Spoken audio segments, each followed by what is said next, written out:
Sabe, existem dois tipos de pobreza no mundo: a do bolso e a de espírito. A primeira, com muito trabalho, fé e um pouco de sorte, a gente consegue superar.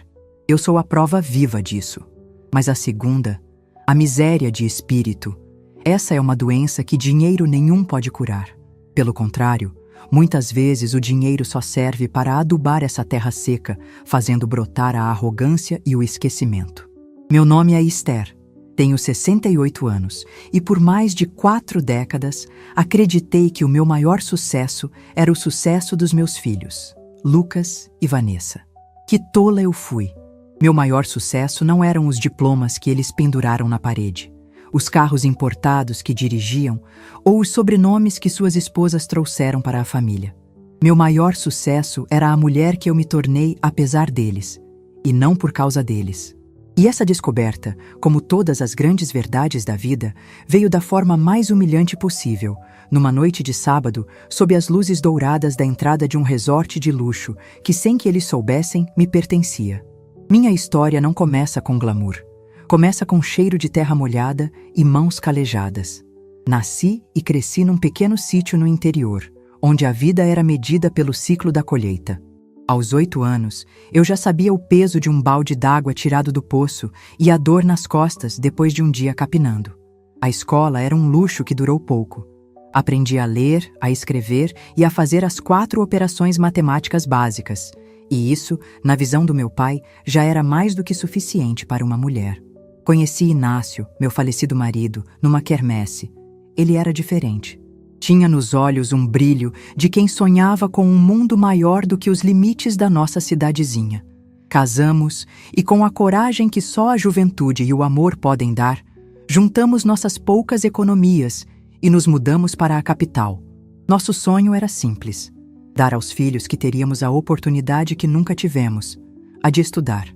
A vida na cidade grande foi um baque. Moramos numa casa de 2 cômodos num bairro periférico. Inácio conseguiu um emprego como operário numa fábrica e eu, para ajudar, comecei a fazer aquilo que sabia: faxina. Limpava a casa de outras pessoas, lavava as roupas de famílias que mal me olhavam no rosto. Lucas nasceu primeiro, forte e barulhento. 2 anos depois, veio Vanessa, delicada e observadora. Éramos pobres de dinheiro, mas ricos de planos. Inácio sempre me dizia, enquanto me massageava os pés inchados no fim do dia: calma, meu bem. Um dia, a gente vai ter a nossa empresa. Serviços Brilhante Esther em Inácio. O que você acha? Eu ria, achando que era só um sonho. Mas os sonhos, às vezes, são interrompidos. Inácio se foi cedo. Um acidente na fábrica, uma peça que se soltou, um instante de azar que me deixou viúva aos 30 anos, com 2 crianças pequenas para criar. O chão se abriu sob os meus pés. A indenização da fábrica foi irrisória. Mal deu para pagar o funeral e as dívidas do mês. Na noite em que enterrei meu marido, depois que as crianças finalmente adormeceram, eu me sentei na cozinha escura e fiz uma promessa silenciosa ao homem que amei. Nossos filhos teriam o futuro que sonhamos para eles, custe o que custar. Foi aí que a Serviços Brilhante Esther em Inácio deixou de ser um sonho e virou um plano de sobrevivência. Comecei sozinha. Imprimi uns panfletos simples na gráfica do bairro e distribuí de porta em porta nos prédios comerciais do centro. Esther, limpeza e conservação, qualidade e confiança. Minha primeira cliente foi uma pequena loja de tecidos. Eu limpava o lugar de noite, depois que fechava. A dona, uma senhora simpática, gostou tanto do meu capricho que me indicou para o escritório de contabilidade do filho dela. E assim, no boca a boca, a semente da minha empresa começou a germinar. Em 1 ano, eu já tinha mais clientes do que braços para atendê-los. Chamei 2 vizinhas, mulheres como eu, batalhadoras e de confiança, para me ajudarem. Ensinei a elas o meu método. Não era só limpar, era cuidar. Era deixar o ambiente brilhando com cheiro de novo. Era arrumar os detalhes, mostrar para o cliente que o dinheiro dele estava sendo valorizado. Em 5 anos, a Serviços Brilhante já não era mais só a Esther. Éramos uma equipe de 10 mulheres, atendendo a dezenas de escritórios e lojas. Meus filhos cresceram nesse meio. Eles viam a minha rotina exaustiva. Sabiam que cada brinquedo, cada roupa, cada prato de comida vinha do meu suor, do meu cansaço, das minhas noites mal dormidas, revisando planilhas de custo que eu aprendi a fazer num curso técnico noturno que fiz com muito sacrifício. Eles não tinham luxos, mas nunca lhes faltou o essencial, principalmente educação. Eu os matriculei na melhor escola particular que meu dinheiro podia pagar. Lembro de um dia em que Lucas, com uns 12 anos, chegou em casa falando de uma bicicleta de marchas que todos os amigos dele tinham. Era um objeto de desejo, um símbolo de status na pré-adolescência. Custava uma fortuna. Eu disse a ele com o coração apertado: "Filho, a mamãe não pode comprar agora, mas vamos fazer um trato. Se você passar de ano com notas boas, a mamãe te dá a bicicleta de presente de Natal." Ele concordou, meio desapontado.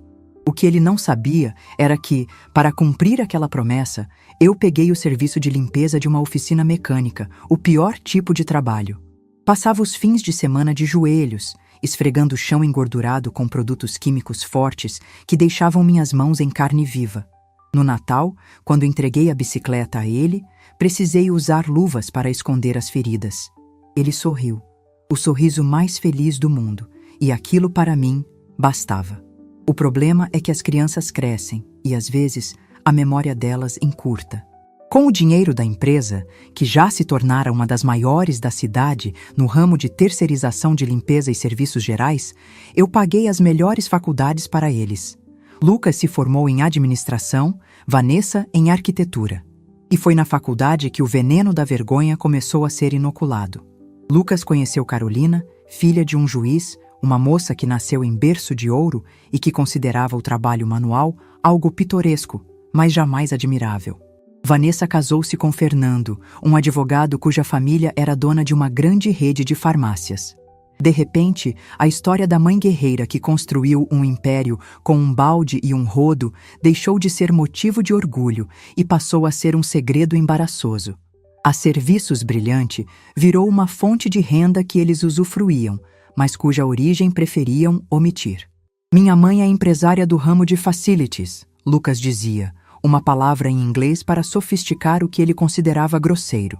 Aos poucos, eles começaram a me gerenciar. Passaram a cuidar das minhas finanças, sob o pretexto de que eu não entendia de investimentos complexos. Na verdade, eles queriam controlar o patrimônio e garantir que ele fosse administrado de uma forma que não parecesse vir de uma empresa de limpeza. Criaram uma holding familiar, colocaram-se como administradores e me deixaram com uma gorda mesada, como se eu fosse uma criança incapaz. Mal sabiam eles que eu, a mulher simples, havia mantido para mim, em segredo, o controle acionário majoritário e o poder de veto final, algo que eles, em sua arrogância, nunca se deram ao trabalho de verificar nos detalhes do contrato social que redigiram. Eles me ensinavam como me vestir, como falar, quais assuntos evitar em jantares de família. "Mãe, por favor, não comente sobre o preço do feijão na frente do Fernando. É deselegante", Vanessa me corrigia. "Mãe, a Carolina te comprou umas roupas novas. Use-as quando for sair conosco.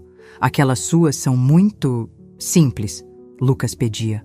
Eu, no meu desejo infinito de ser amada e aceita, obedecia. Fui me tornando uma versão editada de mim mesma, uma caricatura pálida da mulher forte que eu era.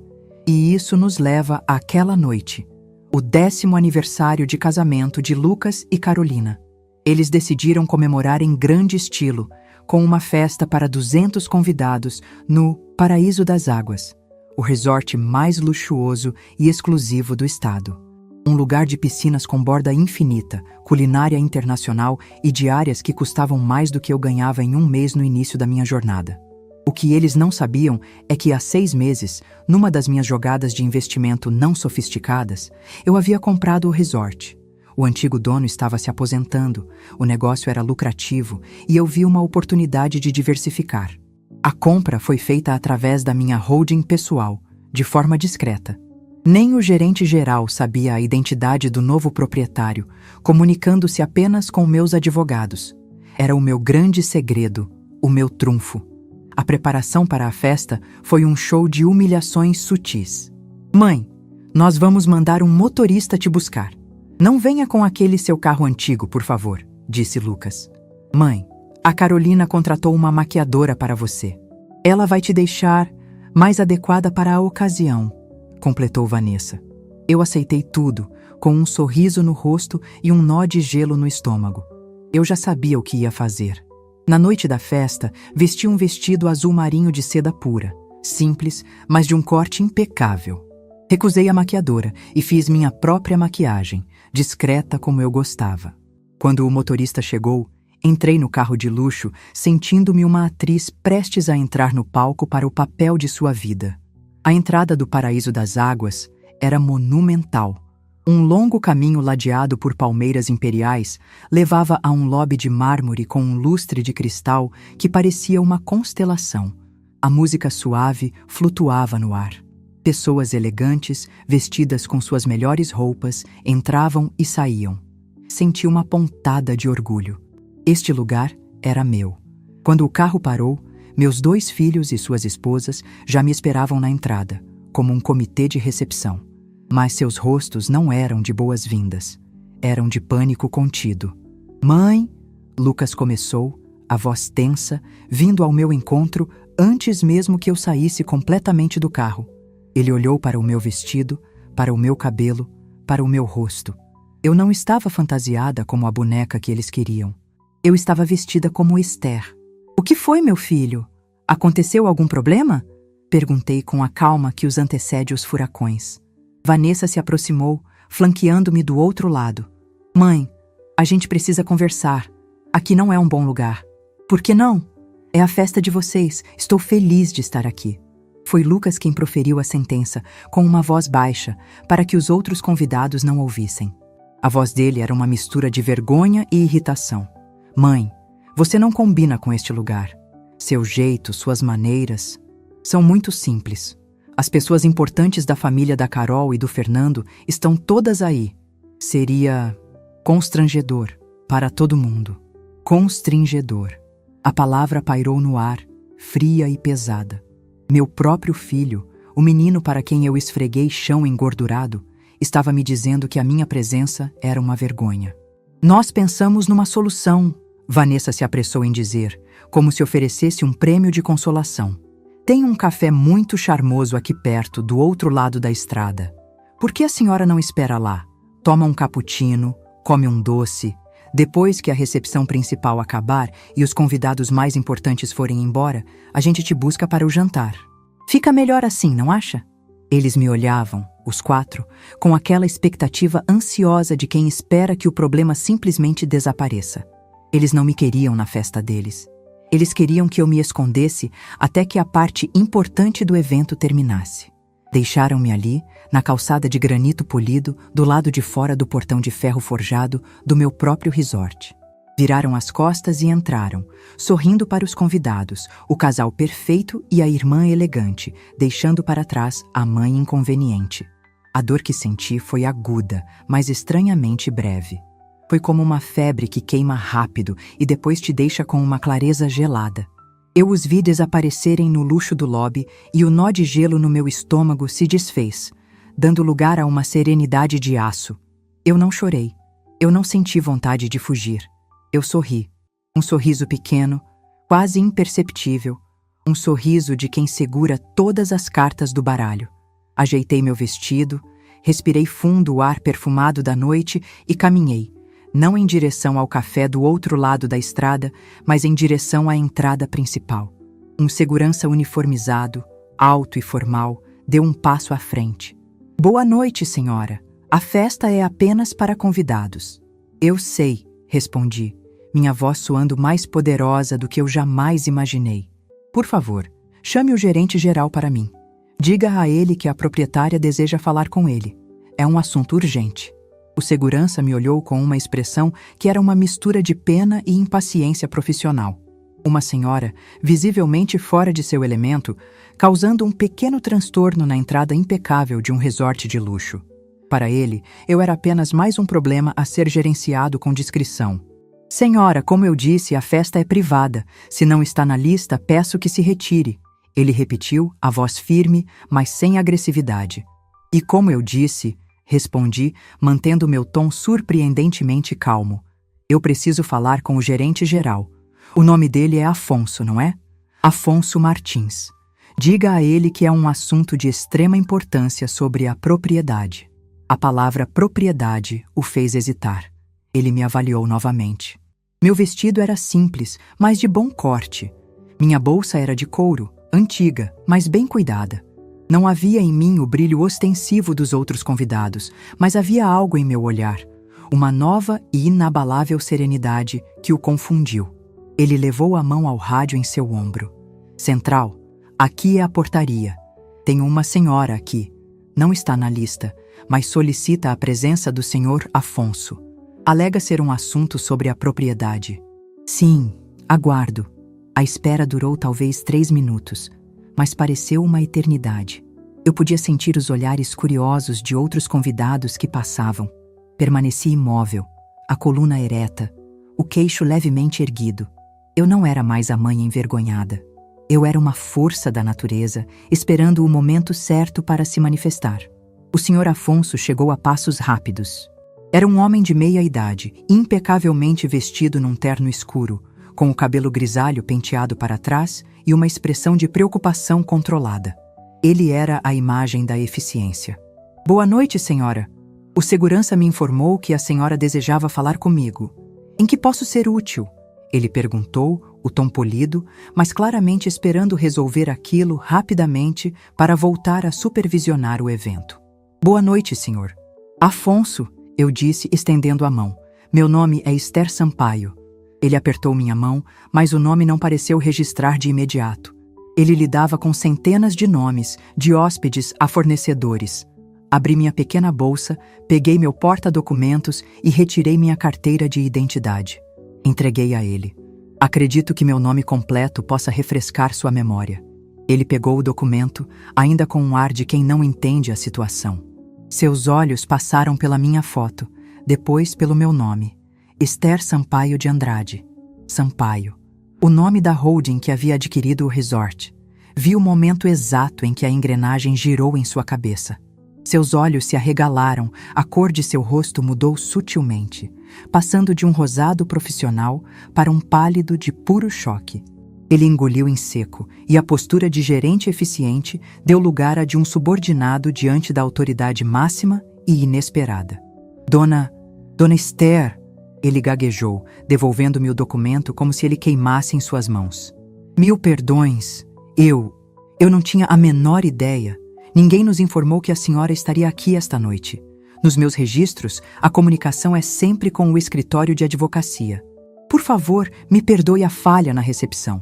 Não se preocupe, Afonso, eu disse, a voz suave, mas carregada de uma autoridade que surpreendeu a mim mesma. O senhor não teve culpa alguma. Na verdade, a minha família, que está celebrando o aniversário de casamento aqui esta noite, também não parecia muito ciente da minha posição. O gerente olhou na direção do lobby, depois para mim, a confusão e o alarme crescendo em seu rosto. Ele era um homem inteligente. Começou a entender que estava no meio de um delicado e explosivo drama familiar. Dona Esther, por favor, me acompanhe. A suíte presidencial está à sua disposição. O que a senhora deseja? Quer que eu interrompa a festa? Quer que eu chame os anfitriões? Não, Afonso, não faça nada disso. A festa continua. Meus filhos estão se divertindo. Por enquanto, eu sou apenas uma convidada. Uma convidada que foi barrada na porta, mas uma convidada. Gostaria apenas que o senhor me acompanhasse até o Salão Esmeralda. E sim, pode preparar a melhor suíte para mim. Passarei a noite aqui. Depois conversamos. Imediatamente, Dona Esther. Por aqui, por favor. O segurança, que assistia a tudo de boca aberta, praticamente se desfez numa reverência quando passamos por ele. Acompanhada pelo gerente geral, que agora andava a meu lado com uma deferência quase cerimonial, atravessei os portões de ferro. Entrar naquele lobby não foi como eu imaginei. Eu não me senti pequena ou intimidada. Pela primeira vez, eu olhava para o mármore reluzente, para as tapeçarias caríssimas, para o arranjo de orquídeas que devia custar o preço do meu primeiro carro. E não sentia que aquele lugar era grande demais para mim. Eu sentia que ele era meu. Cada detalhe, cada luz, cada metro quadrado. Eu via tudo com os olhos de uma dona, não de uma intrusa. A música clássica tocada por um quarteto de cordas flutuava pelo ar. Risadas, o tilintar de taças, o burburinho de conversas sofisticadas. E no meio de tudo aquilo estavam eles. Lucas, meu filho, estava num círculo de homens mais velhos, rindo de alguma piada, a taça de uísque na mão. Carolina, sua esposa, a anfitriã perfeita, circulava entre os convidados com um sorriso radiante. Vanessa e Fernando estavam perto do bar, conversando com um casal que eu reconheci das colunas sociais da cidade. Estavam no auge de seu pequeno universo de aparências. Senhor Afonso me guiava discretamente através da multidão. Foi Vanessa quem me viu primeiro. Seus olhos se fixaram em mim, depois no gerente ao meu lado. Seu sorriso congelou. Ela cutucou o marido, Fernando, que seguiu seu olhar. A expressão dele foi de pura incredulidade. Ele disse algo para Vanessa, que balançou a cabeça como se não acreditasse no que via. Então, os olhos de Vanessa encontraram os de Lucas, do outro lado do salão. Ela fez um sinal desesperado com a cabeça na minha direção. Lucas, no meio de uma frase, parou. Seu olhar varreu o salão até me encontrar. O sorriso em seu rosto se desfez como se fosse feito de cinzas. A taça de uísque em sua mão tremeu levemente. Carolina, notando a mudança súbita no marido, também olhou. E então, ela me viu. Sua boca se abriu num pequeno "oh" de choque. O mundo deles, por um instante, parou. Eu, a mãe simples, a vergonha da família, a mulher que eles tinham acabado de deixar do lado de fora para não constranger os convidados, estava ali, no centro do evento, sendo escoltada pelo homem mais importante do resort. Eu não fui até eles. Isso seria ceder ao drama deles. Em vez disso, apontei para uma pequena mesa de bistrô que estava vazia num canto mais reservado, com vista para os jardins iluminados. Afonso, eu gostaria de me sentar ali, por favor. Mas é claro, Dona Esther. Ele me acompanhou, puxou a cadeira para mim com uma elegância que eu só via em filmes. Imediatamente fez um sinal para um garçom. Traga para a senhora uma taça do nosso melhor champanhe, por conta da casa. Ele hesitou e se corrigiu. Por minha conta, senhora. Eu sorri. Obrigada, Afonso. Pode voltar aos seus afazeres. Se eu precisar de algo, eu o chamo. Ele se retirou com uma leve vênia, deixando-me ali, sentada, observando o caos silencioso que minha simples presença havia instalado. Demorou uns 5 minutos para que Lucas criasse coragem. Ele veio sozinho, atravessando o salão como quem caminha para a forca. Seu rosto estava pálido, a postura antes confiante, agora curvada. Ele parou diante da minha mesa. "Mãe", ele começou, a voz um sussurro rouco. O que está acontecendo? O que você está fazendo aqui?" Tomei um gole do champanhe, que era gelado e borbulhante. Delicioso. "Estou apreciando a festa do meu filho. Não era para eu estar aqui? Mas como você entrou? E o gerente? Ele estava te tratando como se você fosse a rainha da Inglaterra. Talvez ele apenas saiba reconhecer quem paga o seu salário, meu filho." Respondi, a voz perfeitamente nivelada. Ele me encarou, os olhos cheios de uma confusão que beirava o pânico. "O que isso quer dizer? Mãe, o que você está falando?" "Estou dizendo, Lucas, que enquanto você e seus amigos importantes se preocupavam se a minha simplicidade iria manchar o brilho da sua festa, vocês se esqueceram de um pequeno detalhe." "Que detalhe?" ele perguntou, a voz quase inaudível. "Este lugar, este paraíso das águas, este resort de luxo onde você tem vergonha de ser visto comigo. Ele é meu." A cor sumiu completamente do rosto de Lucas. Ele deu um passo para trás, apoiando-se numa pilastra como se suas pernas tivessem perdido a força. Ele abriu e fechou a boca, mas nenhum som saiu.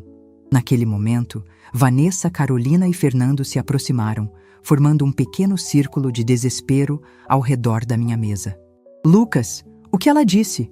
Vanessa perguntou, a voz trêmula. Lucas não conseguiu responder. Foi Carolina, sempre a mais pragmática, quem se dirigiu a mim, tentando manter um resquício de compostura. "Dona Esther, com todo o respeito, acho que houve um mal-entendido. A senhora deve estar confundindo as coisas." Eu sorri para a minha nora, um sorriso que não continha calor algum. Não há confusão nenhuma, Carolina. Há apenas uma terrível falta de informação da parte de vocês. Eu comprei este complexo hoteleiro há 6 meses. Foi um investimento. Algo que vocês, meus gestores financeiros, não precisavam saber. O silêncio que se seguiu foi tão profundo que eu podia ouvir o som das folhas caindo nos jardins lá fora. Eles se entreolharam, os rostos passando por um caleidoscópio de emoções. Choque, negação, pavor e, finalmente, a horrível e humilhante compreensão. Mãe, vamos conversar em outro lugar, Vanessa implorou, olhando nervosamente ao redor, com medo que alguém ouvisse. Por favor, aqui não. Aqui é um ótimo lugar, eu disse, tomando mais um gole do champanhe. Afinal, o ambiente é meu. Ou vocês acham que eu não combino com o meu próprio resort? A frase, a mesma que eles usaram para me descartar minutos antes, atingiu-os como um tapa. Isso não é justo, Lucas murmurou, finalmente encontrando a voz. Por que nunca nos contou? E por que eu contaria? Retruquei, meu tom ainda calmo, mas afiado como vidro. Para que vocês pudessem se gabar para os seus amigos. Para que pudessem usar este lugar de graça, sentindo-se ainda mais donos do que já se sentem? Não, meu filho. Eu não contei porque uma parte de mim queria ver até onde a ingratidão e a vergonha de vocês poderiam ir. E hoje, vocês me deram a resposta. Superou todas as minhas expectativas. Esther, por favor. Fernando, o advogado, tentou intervir com um tom conciliador. Vamos ser razoáveis. Podemos resolver isso de forma civilizada. Eu estou sendo perfeitamente civilizada, Fernando. Vocês, por outro lado, foram bárbaros. Mas não se preocupem. Eu não vou estragar a festa. Vocês são excelentes em manter as aparências. Continuem. Voltem para seus convidados, sorriam, finjam que a mãe inconveniente não está aqui sentada, sendo dona de tudo. A festa é de vocês. O vexame também. Levantei-me, deixando a taça de champanhe pela metade sobre a mesa. E só para que fique claro, amanhã, às 10 horas da manhã, na suíte presidencial, eu espero os meus 2 filhos para uma reunião. E não será uma conversa de família. Será uma reunião de negócios. Vamos discutir o futuro da Serviços Brilhante e a posição de vocês na administração dos meus bens. Sugiro que não se atrasem. Dei as costas a eles e comecei a caminhar pelo salão, deixando-os para trás, paralisados, no centro de sua festa luxuosa que, de repente, havia se transformado no cenário de sua própria ruína. Passei o resto da noite não como uma mãe humilhada, mas como a proprietária que era. Cumprimentei alguns convidados com um sorriso. Conversei com o chefe de cozinha sobre o cardápio. Elogiei o quarteto de cordas. Cada passo meu era uma declaração silenciosa de poder. E eu via, de longe, os olhares apavorados dos meus filhos me seguindo por todo o salão. Por volta da meia-noite, decidi que já era o suficiente. Pedi ao Sr. Afonso que me levasse até minha suíte. Ele me conduziu ao elevador privativo que dava acesso à cobertura. A suíte imperial. O lugar era de um luxo que eu jamais imaginei. Uma sala de estar gigantesca, um quarto com uma cama que parecia uma nuvem, um banheiro de mármore maior que a minha primeira casa e uma varanda com uma piscina privativa e uma vista de tirar o fôlego para todo o complexo iluminado. Lá embaixo, a música da festa ainda tocava, mas parecia distante, abafada. Tirei meus sapatos e senti o tapete macio sob meus pés. Fui até a imensa janela de vidro e olhei para baixo, para as luzes, para as pessoas minúsculas celebrando. Eu não sentia triunfo, não sentia alegria. Sentia uma paz fria e uma tristeza profunda. Tristeza por ter chegado a esse ponto. Tristeza por ter filhos que precisaram de uma demonstração de poder para talvez, só talvez, aprenderem o que era respeito. Troquei meu vestido por um roupão de seda macio que estava no armário. Sentei-me na poltrona da varanda, o vento da noite fresco no meu rosto. Eu estava sozinha no topo do mundo que construí, um mundo que eles desfrutavam, mas do qual tentaram me excluir. A ironia era avassaladora. Mas pela primeira vez em décadas, eu não estava esperando por eles. Não esperava um pedido de desculpas, uma ligação, um gesto. Eu estava esperando por mim mesma. Esperando a mulher que eu era, a Esther Sampaio, finalmente tomar as rédeas de sua própria vida. E a reunião da manhã seguinte seria apenas o primeiro passo. A noite seria longa, Mas o amanhã, eu sabia, seria inteiramente meu. A noite na suíte imperial foi, ao mesmo tempo, a mais solitária e a mais povoada da minha vida. Solitária porque, fisicamente, eu estava sozinha naquele espaço palaciano, com seus tapetes felpudos e obras de arte silenciosas. Povoada porque minha mente era um turbilhão de memórias, diálogos e sentimentos. O fantasma de Inácio parecia sentado na poltrona à minha frente, sorrindo com aquele seu jeito orgulhoso e dizendo: "Eu não te falei, meu bem. Serviços Brilhante era só o começo." As vozes dos meus filhos, repletas de pânico e incredulidade, ecoavam no teto alto. E, acima de tudo, havia a voz da nova Esther, uma voz que soava calma, firme e que pela primeira vez eu reconhecia como minha. Não dormi. Passei a noite na varanda, enrolada no roupão de seda, vendo as luzes da festa lá embaixo se apagarem uma a uma, até que apenas a iluminação arquitetônica do resort restasse, desenhando o contorno do meu império no escuro. Eu não sentia ódio. O que eu sentia era uma clareza cirúrgica. Por anos, eu me via através dos olhos deles. Uma mulher simples, trabalhadora, mas limitada. Uma mãe cujo propósito se esgotara após prover a educação e o conforto inicial.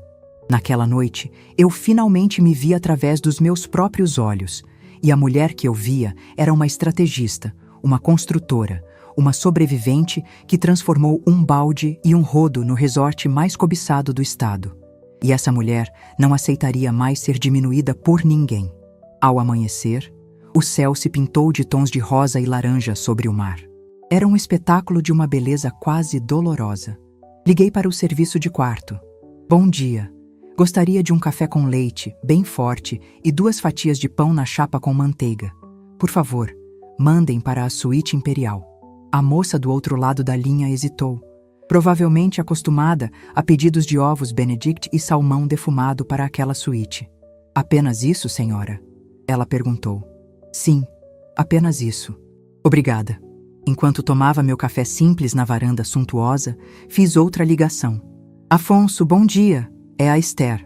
A voz dele do outro lado era imediatamente alerta. "Bom dia, dona Esther. A senhora dormiu bem? Precisa de algo?" "Dormi o necessário, Afonso. Obrigada. Preciso que você reserve a sala de reuniões executiva para as 10 da manhã. Quero apenas água e café.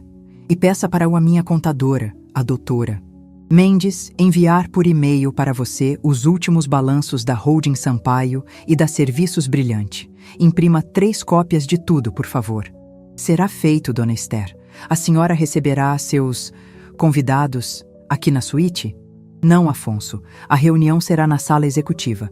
O assunto não é familiar, é estritamente profissional." Pontualmente às 10 da manhã, eu já estava sentada à cabeceira da longa mesa de mogno polido na sala de reuniões. O ar-condicionado estava ajustado numa temperatura agradável. As cópias dos relatórios estavam organizadas à minha frente. Eu usava a mesma roupa da noite anterior, que um funcionário do resort gentilmente mandou passar para mim. Eu estava calma, preparada. Meus filhos chegaram às 10h05, atrasados. Um pequeno, mas significativo ato de rebeldia, ou talvez apenas o reflexo do caos em que suas mentes se encontravam. Entraram na sala como 2 réus entrando no tribunal. Lucas estava com o rosto amassado de quem não dormiu, o terno da noite anterior todo amarrotado. Vanessa tinha os olhos vermelhos e inchados, e seu vestido, que parecera tão elegante na noite anterior, agora parecia apenas caro e fora de lugar. "Bom dia", eu disse, o tom neutro, apontando para as cadeiras à frente. "Sentem-se." Eles se sentaram rígidos, sem se atrever a tocar na água ou no café. "Eu os chamei aqui", comecei, sem rodeios, "para uma reunião de negócios como avisei ontem. Vamos discutir a administração dos meus bens e o futuro das empresas que eu construí. Mãe, antes de tudo, a gente precisa pedir desculpas." Lucas começou, a voz trêmula. "O que fizemos ontem foi imperdoável."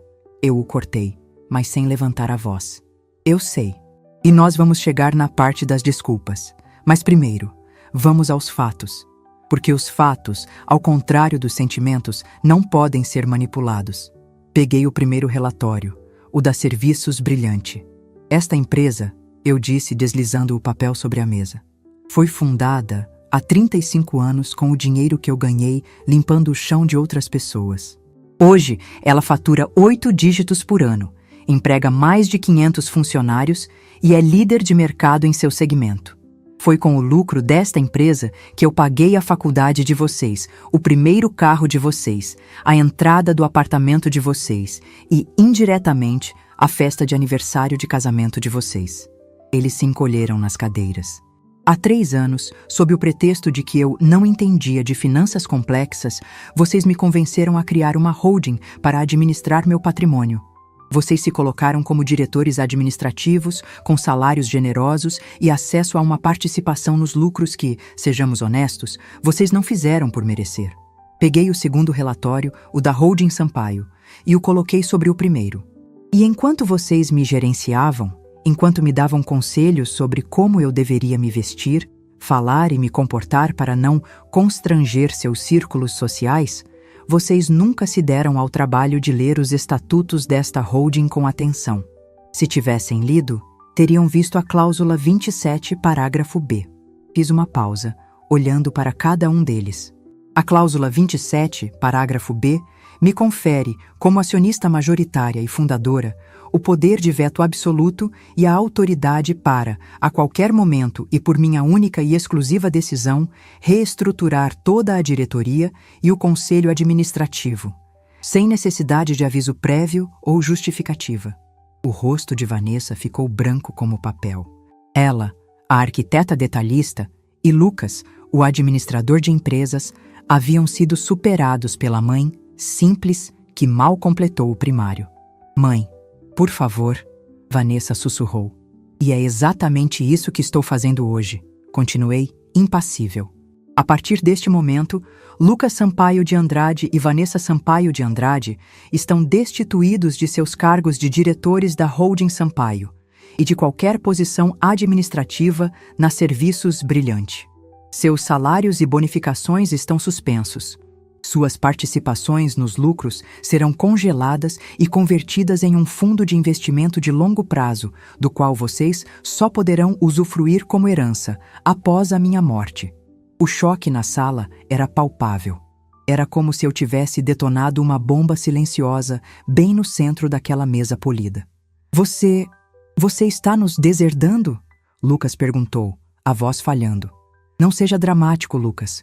Eu não estou deserdando vocês. Estou lhes devolvendo algo precioso, a oportunidade de construir algo por si mesmos. Vocês são jovens, saudáveis, estudados, têm suas próprias profissões. A partir de hoje, viverão delas, como pessoas normais, sem o colchão de luxo que a mãe constrangedora de vocês provia. Mas, e as nossas despesas? Nossos compromissos? O padrão de vida? Vanessa argumentou, o pânico começando a superar o choque. Seu padrão de vida, minha filha, deverá se adequar à sua nova realidade financeira. É um conceito chamado orçamento. Talvez eu não entenda de finanças complexas, mas disso eu entendo muito bem. Eles ficaram em silêncio, completamente derrotados. O poder lhes fora tirado de forma tão rápida e total que não havia nem espaço para argumentação. Agora, e só agora, eu permiti que a mãe falasse.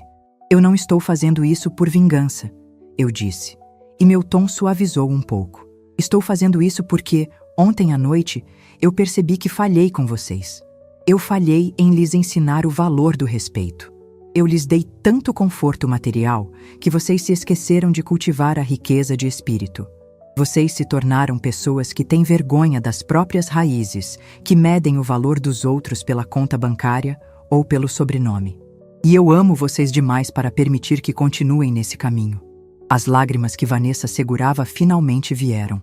Lucas apenas olhava para os papéis sobre a mesa, como se não pudesse acreditar no que estava acontecendo. Eu lhes dei as melhores ferramentas, continuei.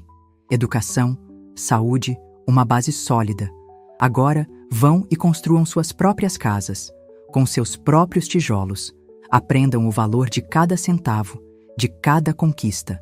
Aprendam que dignidade não se compra, se tem, e que a pessoa mais simples pode ser a mais rica de todas, se o seu caráter for nobre. Levantei-me. A reunião está encerrada.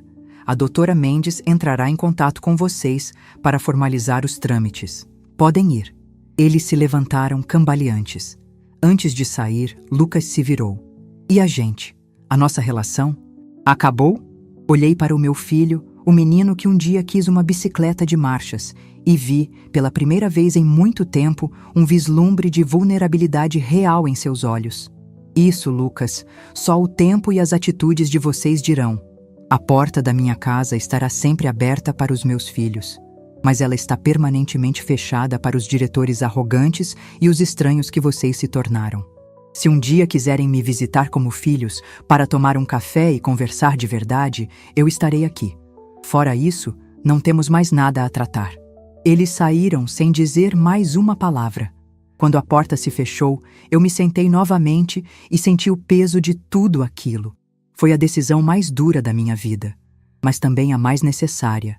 Passei o resto daquele dia no resort, mas não como uma hóspede, como a dona. Tive uma longa reunião com o senhor Afonso. Analisamos os números, discutimos estratégias de marketing, planejamos a criação de um novo festival de gastronomia. Ele me olhava com uma admiração renovada. Dona Esther, a senhora tem uma visão de negócios impressionante. Anos de prática, Afonso. Anos vendendo coxinhas e administrando equipes de limpeza me ensinaram mais sobre pessoas e sobre o que elas valorizam do que qualquer MBA. Depois da reunião, fiz algo que era o cúmulo do luxo para mim. Fui ao spa do resort, o mesmo spa onde Carolina, minha nora, se gabava de passar as tardes. Deitei-me numa maca macia e recebi uma massagem relaxante. Enquanto a massagista trabalhava nos nós de tensão das minhas costas, eu pensava em Inácio. Ele estaria rindo, eu sabia. Rindo e dizendo que eu sempre fui a pessoa mais forte que ele conheceu. No final da tarde, sentada à beira da piscina de borda infinita, com um copo de suco de frutas na mão, eu observava o pôr do sol. O céu se tingia de cores vibrantes. Eu me sentia exausta, mas em paz. Eu não havia apenas retomado o controle do meu patrimônio. Eu havia retomado o controle da minha narrativa. Nos dias que se seguiram, o silêncio deles foi total. Imaginei o caos em suas vidas. A necessidade de renegociar financiamentos, de cortar despesas, de explicar aos seus círculos sociais por que o padrão de vida havia mudado tão drasticamente. Era o tratamento de choque que eles precisavam. Uma semana depois, uma carta chegou ao resort, endereçada a mim. Não era um e-mail, não era uma mensagem de texto. Era uma carta, escrita à mão, num papel simples. A caligrafia era de Vanessa. Abri com o coração cauteloso. Mãe, começava. Não sei se a senhora vai ler isso. Não sei se mereço que leia. Não vou pedir desculpas de novo, porque sei que palavras não consertam o que eu fiz. Só quero dizer que, pela primeira vez na minha vida, eu me senti perdida. E nesse sentimento, eu comecei a me lembrar. Lembrei da senhora chegando em casa com as mãos sangrando depois de limpar a oficina. Lembrei do seu rosto de cansaço e de orgulho na minha formatura. Lembrei que tudo o que eu tenho, tudo o que eu sou, foi construído sobre o seu sacrifício. E eu tive vergonha disso. Tive vergonha da sua força, porque ela expunha a minha fraqueza. Eu não sei como consertar as coisas, mãe, mas pela primeira vez eu quero tentar aprender. Não pelo dinheiro, mas por mim e por você. Dobrei a carta e a guardei na minha bolsa. Não respondi. Era cedo demais. As sementes do arrependimento haviam sido plantadas, mas precisavam de tempo para germinar na terra dura da arrogância. E eu, pela primeira vez, tinha todo o tempo do mundo para esperar, cuidando do meu próprio jardim. Os meses que se seguiram àquela reunião na sala executiva do resort foram os mais silenciosos e, ao mesmo tempo, os mais eloquentes da minha vida. O silêncio dos meus filhos não era uma punição, como antes.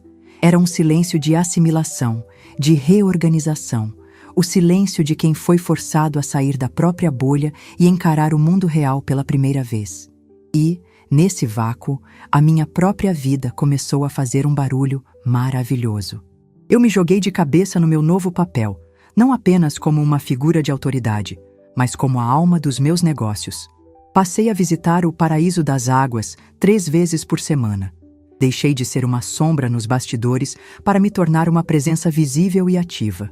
Eu caminhava pelos corredores, cumprimentava os funcionários pelo nome, desde a camareira até o chefe de cozinha.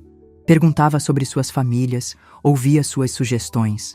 Eles, que antes só conheciam meu nome em documentos, passaram a me ver como a Dona Esther, uma líder firme, mas justa. Dona Esther, a senhora tem um olhar para os detalhes que eu nunca vi, disse-me o senhor Afonso um dia, enquanto revisávamos os planos para a reforma da ala de eventos.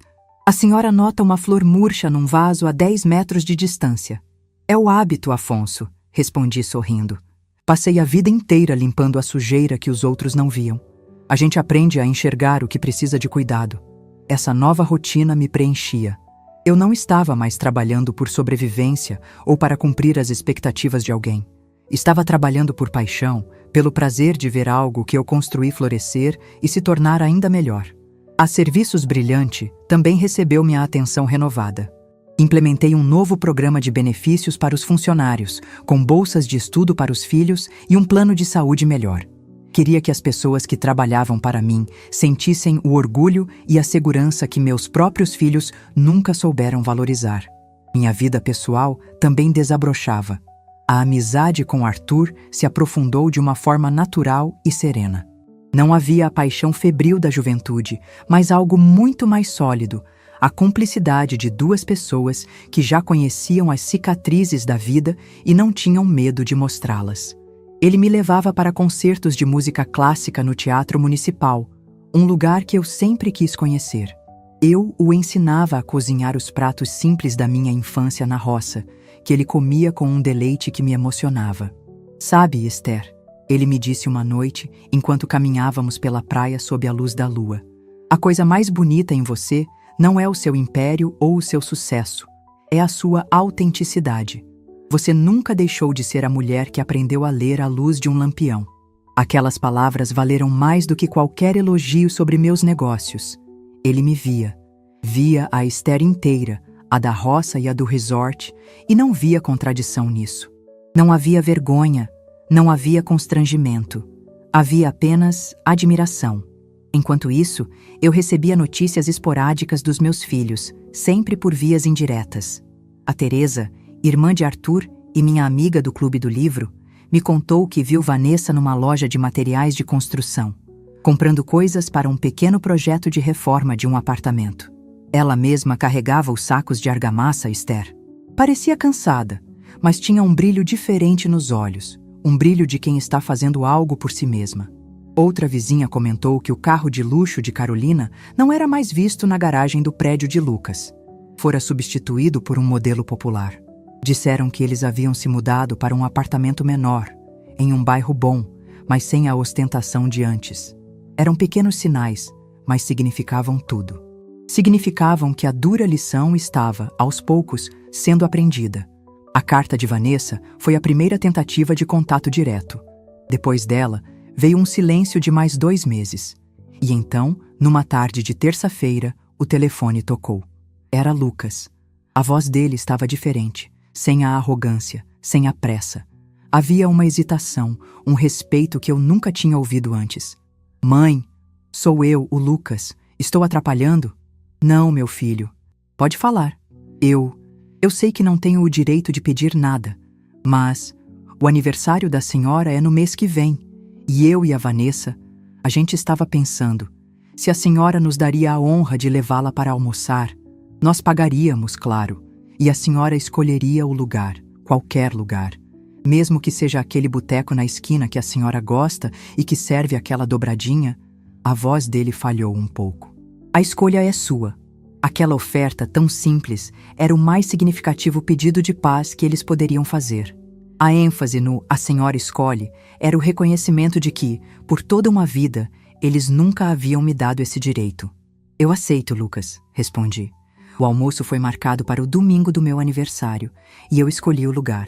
Não o boteco, mas uma cantina italiana antiga no centro da cidade, um lugar com toalhas de mesa xadrez, barulhento, cheio de famílias, com o cheiro de alho e manjericão no ar.